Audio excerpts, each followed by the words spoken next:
What's up, dudes? Max here, back with the final Dragon Ball Z FighterZ breakdown of the characters that we played at the Namco Bandai event, where we got to check out the latest Gamescom build. This one specifically is the final of the 6 characters, but stay tuned, there might be more for the original 6 in the near future. Again, a big thank you to the Bandai Namco guys for letting us capture this footage, as it was a special event just for media. The final breakdown today is talking about KRILLIN, and KRILLIN, amongst all the roster, in my opinion, was one of the more difficult to get a base understanding of what to do. Like I said, similar to some other characters in the game, he is a smaller fighter, no malice intended. The dude's arms are very short and stubby, making it kind of difficult for him to reach across the screen for some attacks.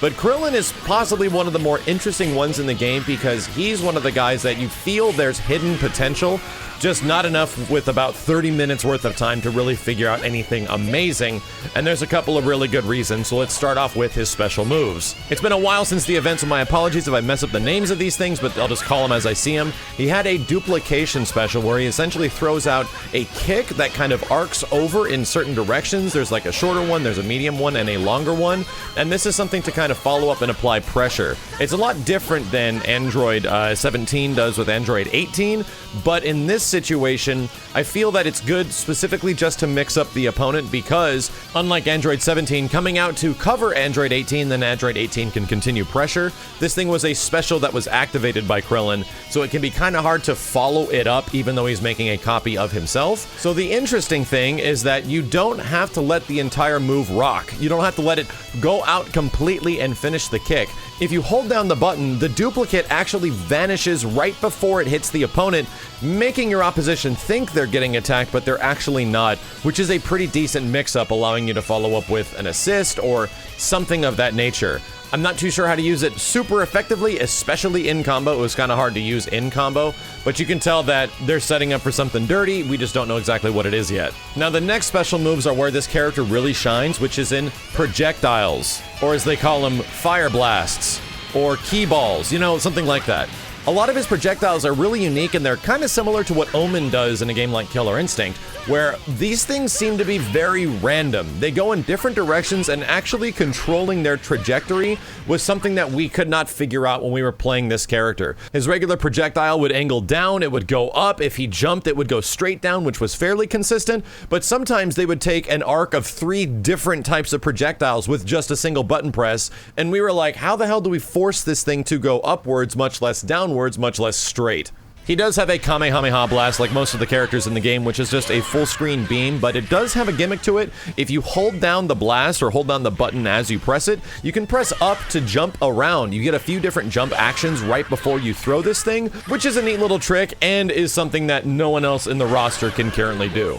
Similar to the random projectiles we were just talking about, he does have the Sensu Bean attack where he essentially throws a rock or he throws a Sensu Bean. This thing is completely random as well. The chance of getting a Sensu Bean in active combat seems relatively low. This thing is pretty good. It healed about 20 to 25% health, and it's very obvious that it is a Sensu Bean. It's like a giant glowing green bean on the ground, while the rock pressure might actually be pretty good. I wasn't sure if the rock disappeared after you threw it, even if you got hit. I think it might actually stay on screen, which could make it a decent follow-up to any attack in general. These rocks aren't amazing. They kind of act like Dudley's flower in a game like Street Fighter 3, where it doesn't have much of a hitbox, it doesn't have much of a hit stun, but it is there and it can interrupt things, which can be a very useful team mechanic. You can control its direction. It goes like forward in 3 different angles. Sometimes he'll throw it backwards and get a Sensu Bean instead, so this is one of those things where it's kind of random at the moment, and I believe the Sensu Bean can be picked up by the opposition to recover health as well. So it's one of those other elements about KRILLIN, which is kind of kooky and kind of hard to control, but that seems to be an ongoing theme with the character. This last one, I completely forgot the name of this move. I'm sure some of you guys will absolutely know that are KRILLIN fans in the comments below, but he has like a psychic blast kind of area effect special where he touches the top of his head and there's a giant circle around him that usually acts as that active hitbox. This thing reaches a lot farther than you think as well, and it does stun the opponent in some way. I believe it might be good just to catch people off guard every once in a while, because even on block, it seemed pretty good. You can most likely cancel it into super, but once again, it was one of those specials that was kind of hard to throw in amongst all the other stuff, but it absolutely appears to have an application in moments that might get a little too hairy. This could essentially be his Dragon Punch of some kind to get out of there, which is probably something he needs just because of the minimal damage as well as the very short limbs. KRILLIN sadly only has a limited amount of special moves, but it's made up with the fact that one of his specials is modifiable in some way. The first one is his disc super, which throws out a disc projectile traveling across the screen. It's really fast. We see this with other characters as well, especially Android 18. This one, though, you can spend 1 bar to throw 1 disc, which is very minimal damage, but if you want to go for broke, you can press buttons repeatedly after, and as long as you have the meter to do so, all the way up to 5 meters, you can throw, I believe, up to 5 discs maximum, which is kind of awesome to look at, especially if you know it's going to finish off the opponent.